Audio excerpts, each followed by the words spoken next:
এই চরিত্র হেফাজত করার সবচেয়ে সেরা পদ্ধতি কি? বিবাহ শাদী না? চরিত্র হেফাজত করার সবচেয়ে সেরা পদ্ধতি কি?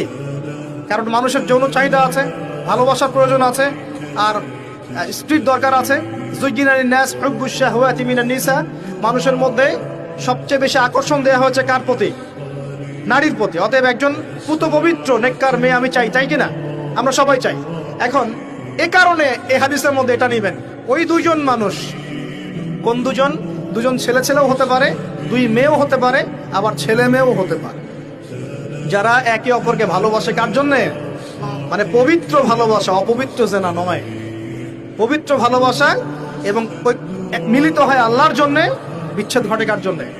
আল্লাহর জন্য। আপনি স্ত্রীকে বাসায় গিয়ে তার সাথে মহব্বত করছেন, আল্লাহর জন্য মিলিত হচ্ছেন, তাই না? আবার যখন আপনি দিনের জন্য বা দিনের কোনো কাজে বা ভালো কোনো কাজে রিজিকের সন্ধানে বের হয়ে যাচ্ছেন, আল্লাহর জন্য ছেড়ে চলে আসছেন, তাই না?